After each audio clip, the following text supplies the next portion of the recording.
Hi everyone, Martin here from FU Fishing and More. Haven't had much of a chance to get out fishing this week. Weather's been lousy and that and appointments. We haven't managed to get a fish in this week, but I have had a lot of people inquiring how I keep my yabbies, which I use all the time. It's about the only bait that I use most of the time. And how I keep them, how I put them on the hook and so on. And especially keep them alive, which I do a little bit different to most people, but it works very successfully. I've posted a video on yabbies before, way back, and but this one I made here a little while ago, just as I was starting to get crook. It was going to be a part of a series on fishing from A to Z sort of thing. But anyhow, what I'll do, I'll post this one up now for the people that that would like to know a bit more about the yabbies, how I keep them and so on. And just hope it helps you.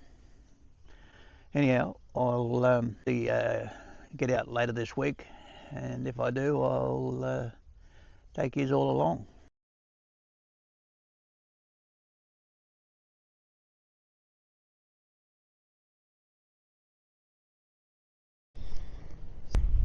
This is part of the series where it basically all starts. Myself, I'm a meat hunter, always have been, probably going on to 60 odd years, 60 and a bit odd years now. I've been that, and just basically chasing. Some people go on to bigger and better fish than that, but I've stuck with the whiting, brim and flathead. You've probably heard the saying where 90% of the people catch 10% of the fish, whereas 10% of the people catch 90% of the fish. And I'm going to endeavour to try and teach you to belong to that 10%. It'll probably be in series. I don't know yet. We'll see how it goes. But first of all, right now I'm standing on the yabby bank. You need bait, and as far as I'm concerned, you can catch your whiting and your brim. You can catch them on anything from bullock's heart, liver, chicken flesh, you name it. Whereas with the yabbies, you'll get your brim, flathead, whiting, no worries at all. And worms, basically the same. But I'm not a worm fisherman because the cost factor. You need to mortgage the firstborn to be able to afford to buy them if you've got to buy them, unless you want to dig them yourself. And as I've got a crook back, I can't dig them myself. So we'll dig yabbies, look around your yabby bank, check for your stingray holes. Where the stingrays are is where your yabbies are going to be. Check for the holes, the yabby holes, and the lower sections as well. Like that's a bit lower there. On the edge of those lower sections, you can see where the stingrays have been digging there. You'll find that's where there should be quite a few yabbies. We'll see. First we've got to do the pump bucket a bit more.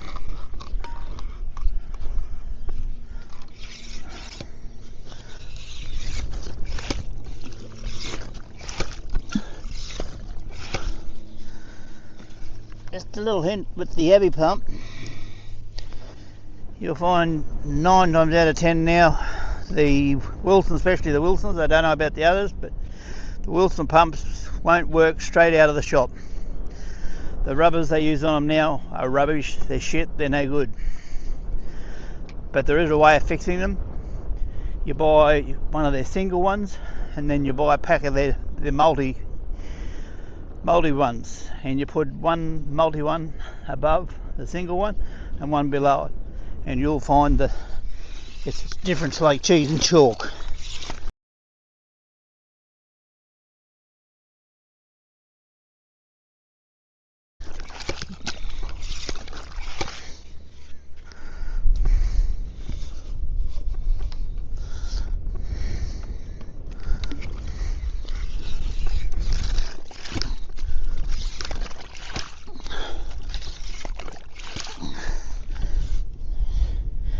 You get that hard, real hard stuff, it's not real good. You really want to be able to get down to that soft layer of water. When you can reach there where that soft layer of water is, that's where you'll find that's still sand. That just goes down to the hard mud. I'll go back here actually, but it's normally soft, and I can show you what I mean.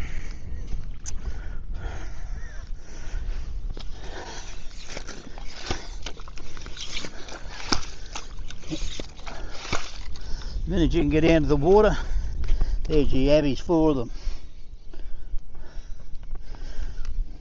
Just makes life so much easier. Put a bit of thought into it.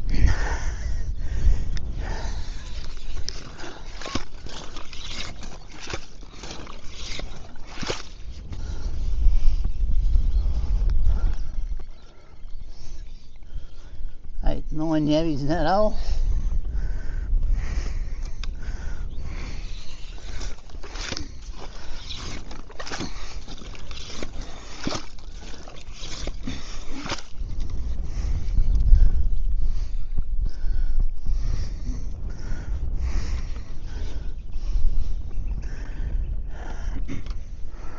As they check you, you'll get used to working yabby banks where you'll find what? Got to run through there. This nearly always is a good spot for yabbies. So there's that water I was talking about.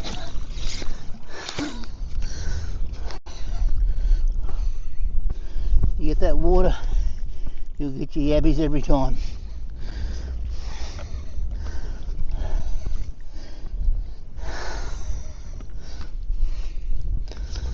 You'll see a lot of people, they go like this.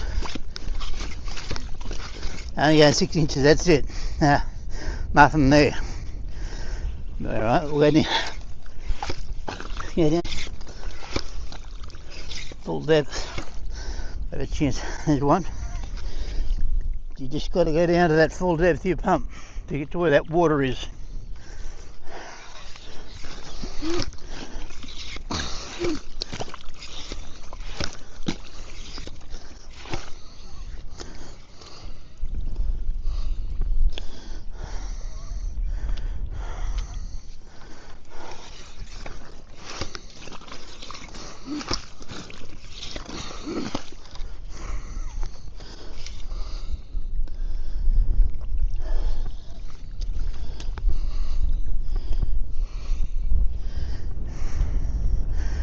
Spend a little bit of time on those washes and you'll find digging yabbies is a lot more enjoyable.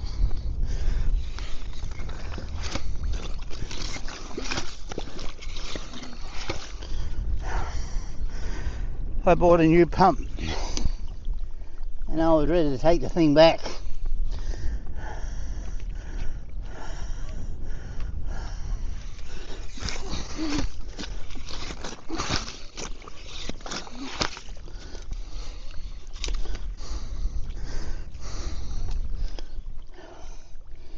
Also, you find it works in better, dig them on the making tide, and you'll find they're a lot closer to the surface, which also makes it a lot easier to get.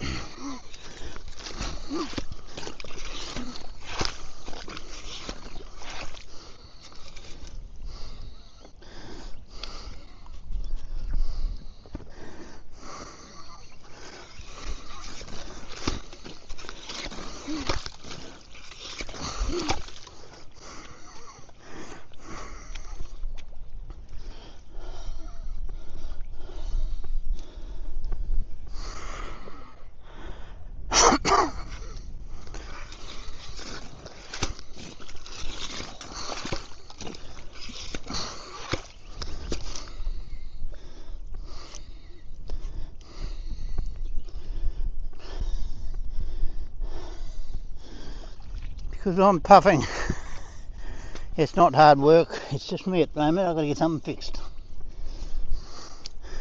Our thyroid's giving us a bit of trouble. That's next on the card.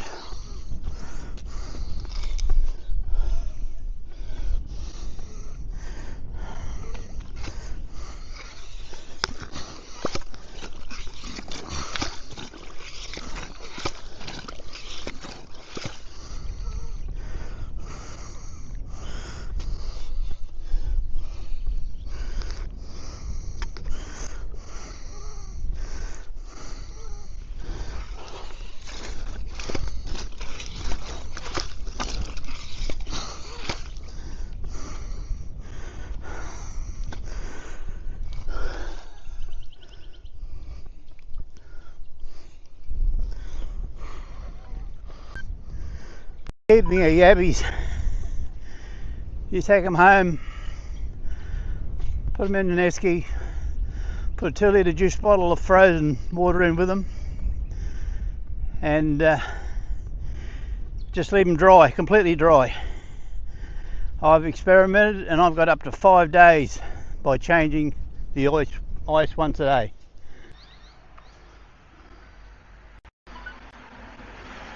After you've got your yabbies, I don't know where to put them, down here. When you've got your yabbies in the bucket, I normally pump about 150 for a day's session. I'll just put them in this particular one's a 38 litre esky made by tropicalicebox.com. Makes a really good ice box. The ice holds really well in them.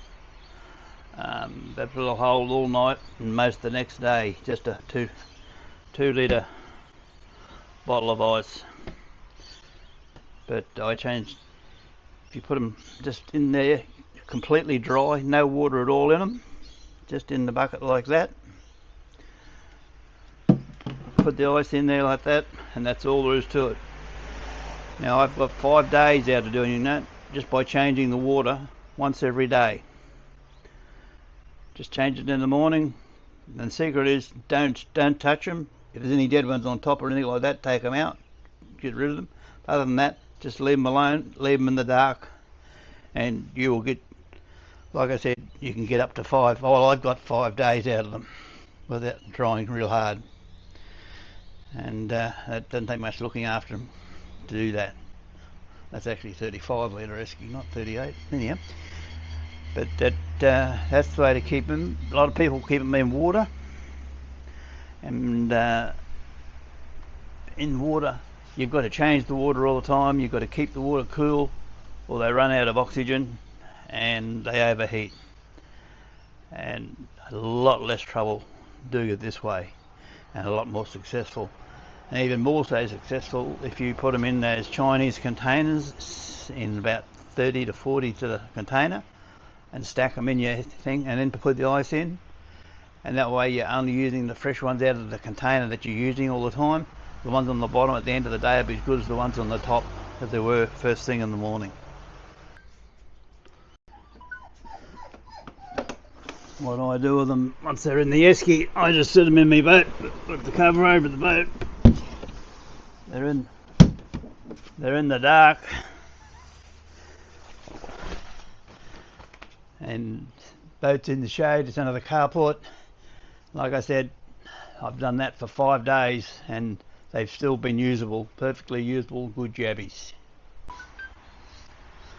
A lot of people will argue with you over the size of the yabby, what's best and what's not. I find these smaller ones are the best whiting. I bet you one's a lot for whiting. With these bigger ones, they fill the hook too much, and that's the size hook I use. That's a number 4 wide gap number hook. Number 4 wide gap, I mean, sorry. And I'll just stand this up here for a minute so I can show you.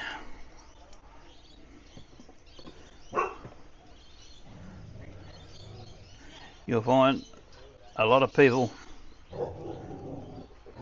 will thread the hook. You always start down at the tail, and Bring it up through the centre of the body. A lot of people will tell you to bring it out just before the legs, so it sits straight like that. Now all that's going to happen there is the yabby, is the whiting is going to hit the back of the hook, the back of the head there. If he feels any weight on that whatsoever, he'll leave it. They do not like doing it that way. I don't like doing it that way. This is me. Everyone to their own, but I've had more success doing it this way than any other way. That way, wrong way as far as I'm concerned. Because all the whiting do is smash the back of the head, and that's all. And you bring it up, and that's all you'll have. There's a tail on the hook, just like that. And that's because he's felt the weight of the sinker, taken the head, gone. The correct way you should be putting them on, as far as I'm concerned, is even on the big fellas, doesn't matter. You start right in the centre of the tail, the point of the hook, run it right up through the centre of the body, just roll it around the hook until you feel the point of the hook come out right there at the mouth. Now that point of the hook is right there, right up the front of the hook. That way, when he grabs the head, he's got the point of the hook. Now you can do it any other way, and you'll catch the fish on them, but not as many as if you do it that way. I've been doing them that way all my life, and I've tried other ways. Everyone said, "Oh, you do it this way, you do it that way." I've tried those ways, and they do not work anywhere near as good as that will. Yabby tits curl around like that, and the point of the hook, as you can see, the point of the hook is right up in there, so that when he grabs the head, he has got the point of the hook before he feels the weight.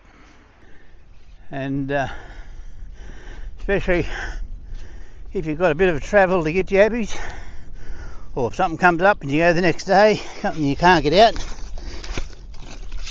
you can still keep them. You've got them there for at least 3 or 4 days. Don't try to keep them in water because they'll die on you, unless you change the water consistently and you keep it cool, which can be a pain in the bum.